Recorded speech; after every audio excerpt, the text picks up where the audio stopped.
kakati musajja waffe Yusufu Nsibambi akubye amatama nayogerera NUP n'ateeka amaanyi mu sovereignty bill.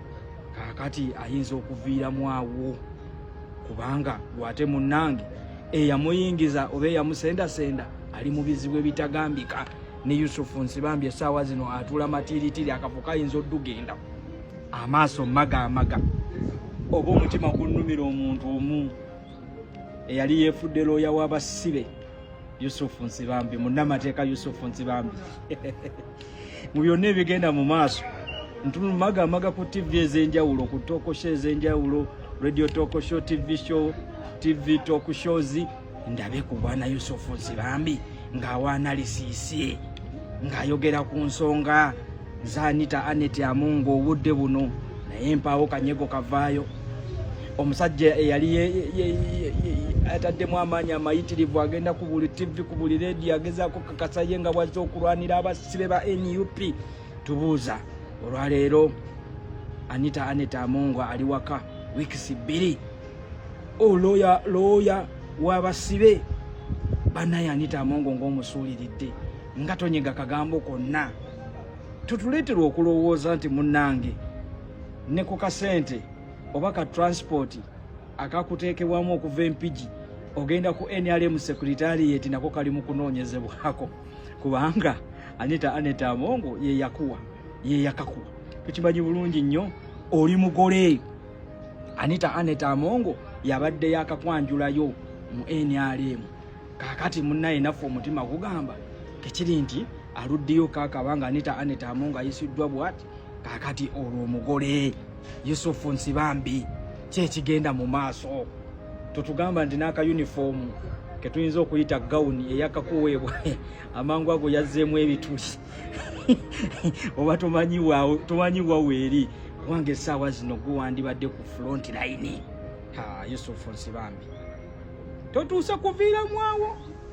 Nsibambi onaafuna akafo ke baakusuubiza onaakafuna ng'ate yali akusenzesenze eyali bulookawo ali mu bizibu ebitagambika.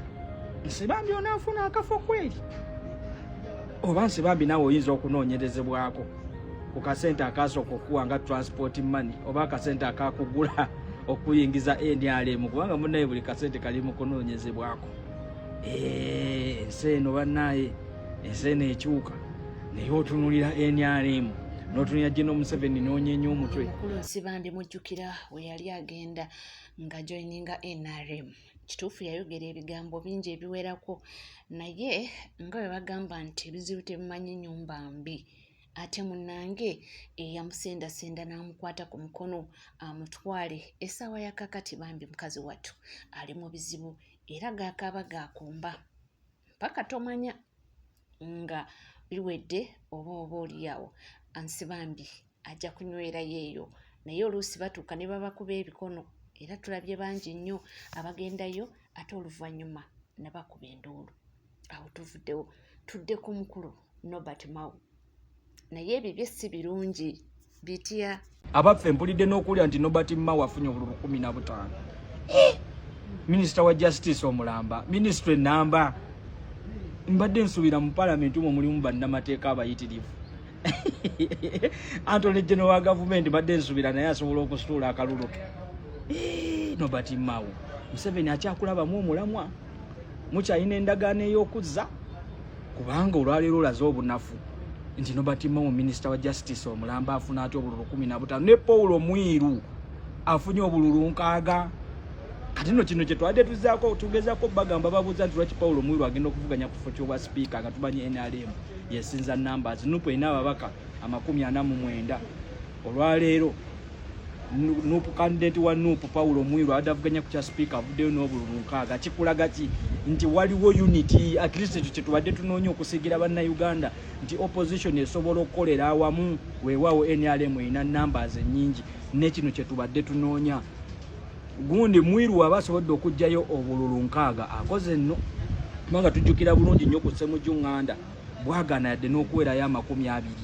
Okiwuliza bonna be tubadde tufunyewo abeesi nga ba opposition nga bagaya kifo ky'obwa speaker tuwadde awezezza bululu nga Mwiru bwawezezza ku mulundi guno. Kitegeeza neyo unity esobola okubaako ne weekituusa naye Nobert Mao akafu sisuubira nti banaakuddizza n'akafu tokomyewo obukomye eno togenda kufuuka kireeresi togenda kusigala nnomo MP nange ebintu si byangu bakugamba nti ku ground biba biralamu nva bino bye tulaba eno ku Twitter naye ku ground biba biralamu oba ku X ebya ku X birala ne ku ground biralamu so munnange bituuse ebintu ate ne bibeera ddala nga bibi nga tuvuddeko awo ensonga eri kwogeza abaana Uganda abamu nti omukulu Honorable Nkeretanyi era avuddeyo nanominatinga simanyi muganda wa President Yoweri Museveni banna ebintu bino si bipya bayinza okuba ate abamu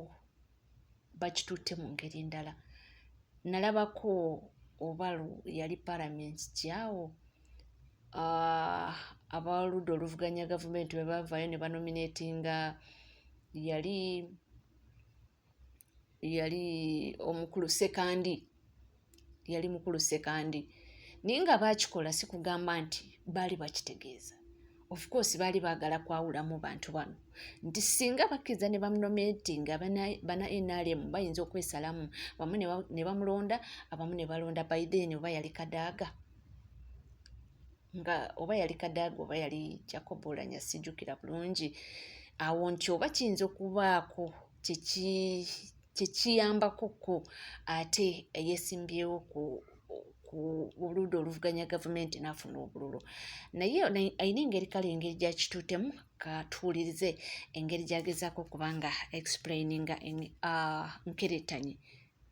Nkeretanyi Junior Yusufu awo n'omusajja abadde ku anominatinze Sodo Ayine Kaguta muto wa President Museveni kuwa deputy speaker ya munominatinze Kiruluuta kakati wuliriza ekisinza okuneewuunyisa Kiruluuta akutta omuzindaalo bali kololo kati wenjogerera bino akutta omuzindaalo n'asooka n'arecognizinga presence ya President Museveni n'amwebaza okusacrificinga obulamu bwe for 40 years okulembera bannayuganda wenjogera ekigambo sacrifice mbeera ntegeeza okusaddaaka kwegamba alinga agamba nti omusajja yawaayo obulamu bwe mu bulungi ne mu bubi okufuga Uganda for 40 years n'amwebaza olw'ekyo n'amala n'amwebaza okusacrificinga famire ye olw'okukulembera Uganda n'amwebaza okulaba ng'atwala obudde okulembera obulungi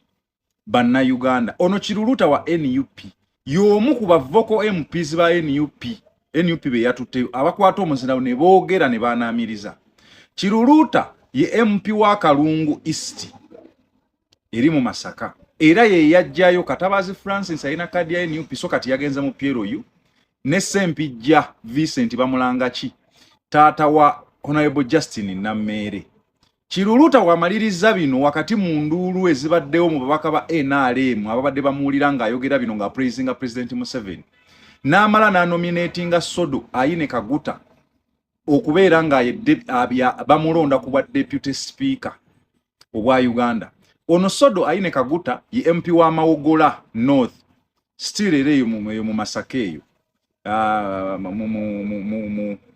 bagiyita batya Masaka yonna Greater Masaka ono muto wa President Museveni wa NRM era yawangulaawo ng'ajjidde ku kadi ya NRM Kiruluuta n'agamba mu bantu bonna abasobola okutuula ku kifo ekyo Sodo Ayine Kaguta yasinga okubeera omulungi okukituulako ekyobwa deputy speaker kakati ngenza okulaba internet ng'etandise okulumba Kiruluuta naddala ab'opposition banne nga bamugamba Kiruluuta ekisooka mu ba NRM ababaka kumpi 372 ne mubulamu anominatinga Sodo Ayine Kaguta muganda wa president mutowe era gwe wa NUP gwamunominatinze batandise okuyomba ekyokubiri abalala bonna abadde banominatinga abantu nga tebasoose kuwaana President Museveni nga gwe bw'omuwaanye Kiruluuta obalaka ki kati bye bigambo biri ku internet naye nga ye Kiruluuta akikubyewo neebaza President Museveni okufuga obulungi eggwanga n'okuwaayo obulamu bwe sacrificing his life for 40 years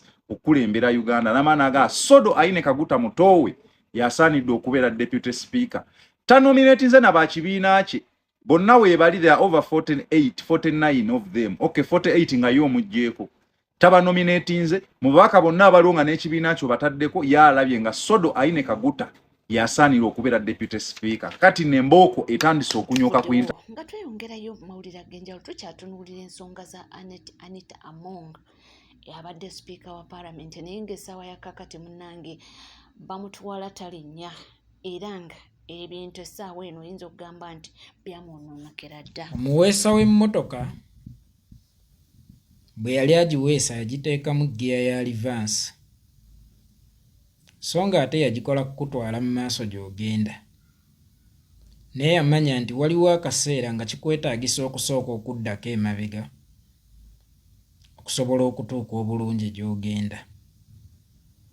Anita tabonaabona lwa byabufuzi wabula ngeri gy'abizannyeemu nti n'akaseera Anita we yalina okuddirangako emabega Anita obuvumu bwamuli okumanya ng'agenda mu maaso ne bw'aba agenda kutomera muti. Overconfidence kye kimu ku bibonyaabonya Anita mu kaseera kano. Anita yasukka okwekkiririzaamu. Anita yasukka okukozesa ekigambo kisoboka. Si be bangi abasobola okusaabalira ku nnyanja nga tebalina bwato. Kyova olaba Moses eyakikola nakati tukyamusomako mu byafaayo. Anita yayagala okusaabalira ku nnyanja nga talina bwato olw'obuvumu obwamuyitirirako. Kino nno kitegeeza ki mwenna abali eyo? Okutta ku bigere si butiitiizi. Okuddako emabega si butiitiizi. N'okwekkiririzaamu okususse kya bulabe nnyo wadde nga sigambye nti tewekkiririzangamu. Naye bw'olaba ng'embeera eringa ng'egenda okutabuka, okudda emabega kye kiyinza okukuyamba. Waliwo eyagamba Anita Among nti wadde enkuba etonnya tukwatambula era tutambule mu mbeera yonna. Nkuba ki? Ya mayinja? Ya kibuyaga? Oba eno enkuba eya bulijjo? Waliwo enkuba efuuyirira ne wabaawo enkuba efudde emba. Ebiseera ebisinga enkuba efudde emba eyimiriza n'emmotoka. Enkuba esobola okuyimiriza emmotoka teyinza gikwatira ambuleera otambule. Naye mu kaseera kano eyamuteekamu obuvumu obwo, eyamupika mu ngeri bw'etyo, ali Germany ye ku mirimu gye. Anita ali mu busibe obutali official wadde nga weebuli. Nga ne gye balondera agenda okumuddira mu bigere, yatafunye mukisa gugendayo ne bwe yali badde yali yagadde. Mucyo ki kyentegeeza? Enduulu eyo ekukubirwa eyaniriza mugole oba ekanga babbi. Wakati awo ng'ozina amazina go aga kisolotondya, weegenderezanga nnyo okusiikuula enfuufu esusse. Kubanga abo abakukubira enduulu bw'ogibayiira mu maaso bagenda kukutama balonda mayinja kukuba. Waliwo akaseera ng'okirimu bw'omu naye wali okalowoozezzaako era wakeetegekera otya. Waliwo akaseera ng'okirimu bw'omu naye wali okalowoozezzaako era wakeeteekerateekera otya. Tubeera bangi nga tuliko bye tupanga, naye ebiseera ebisinga bye bakuwa obukulu nti liidinga kye tupanga, awo ekyo si kyakwebaliza wabula libeera ku katala. Kubanga bwe likulema okuggusa, yeggwe agenda okufeesinga consequences oba outcomes, oluzungu lw'edduwo. Be baliwa ababadde bamuyitira maama mu nsiko be baliwa ababadde bamusiimuula engatta ebigere. Mu kaseera kano tewali n'omu. Nga ne mubamu abalonze supiika omupya mubaddemu bakajjajjattabe, naye tewali kibalemesezza kufuna kirowoozo kyakubiri nti anaatulaba atya. Bagenze mu maaso kubanga bwo obulamu bulina okutambula. So wakati awo nga weefuula omuzira mu banno, lowoozaako ku kaseera mwe bagenda okutambuliza obulamu bwabwe kuba bulina okutambula. Naye ng'ate ggwe oli kumpi ng'olw'obuvumu obusukkiridde. Kaba beffe abawuliziganya comment section tekwewazanga nnyo kisusse. Nakyogerako nga tugenda mu kulonda naye simanyi oba mwantegeera. Eyo comment section bagiyita nduulu. Naye nduulu bagikubira ali ku stage, so saavudde ku stage. Lwananga nnyo weekuumire ku stage osobole okusigaza enduulu. Bw'oba ozina amazina ku stage, weewalanga nnyo aganaakutula stage okubeewo akatibba, kuba yo stage esobola okuzimbibwa obupya ate ne kujjako omulala agisinirako. Ababadde bazikubira be bamu ate ne bazikubira omundi. Kola ekituufu ky'oteekeddwa ng'okukola, so si ekisanyusa abalabi abakulaba. Abalabi abatulaba baana, ffe tubasiimira ekirina okubawoomera, era ffe tubamanyiiza ki kye tuli. Tebakugambanga nti ffe tunyumirwa kino, gw'alina okubawa ekirina okubanyumira. Kakano nno weegenderezanga nnyo okulowooza nti bwe siibaweere mu mbeera bweti bagenda kunkyawa nneme kuddamu kufuna nduulu. Bamanyiize ekituufu kye ki era ggwe omutuufu y'ani. Enduulu entuufu ejja kukugoberera. Kabampaane mu buli kyokola tasukkanga, kuba waliwo akaseera ng'okirimu bw'omu, ng'oba olina kifo esinga bw'omu. Amazina ganyumira nnyo abalabi nga tosiikudde enfuufu, kubanga bw'osiikuula enfuufu egenda kubayiikira mu maaso bakukyawe. Twawule eŋŋoma ya mujaguzo n'eyaggwanga mujje. Eŋŋoma ya mujaguzo etuuza nnyinimu ku Namulondo, eyaggwanga mujje bagiyita batuyise embuga waliyo emitawaana. Ŋŋoma kye ekkubirwa ekutwala ku Namulondo oba ekutwala mu mitawaana. Twawule enduulu eyaniriza omugole n'ekanga omubbi. Twawule ebitangaala ebitutwala mu kwesiima n'ebitutwala mu kuzikirira. Nawuliziganyako n'abalabi baffe nga twakava mu kulonda. Ekigambo kye nakozesa bakiyita temutukaka. Omu bw'asirikamu oluusi aba n'ebimugoba, so nga ate tewali ali luzira lwa komenti gye yateeka mu komenti section. Luzira bw'atuuka akwata gwe yateze kamasu so si bumasu. Nabwe kiti ebiseera ebisinga mugezeeko twandastandinga bwe tufaanana ababa disappointinze. Weewaawo tebeera disappointment, ebeera nsi erimu okwebalirira.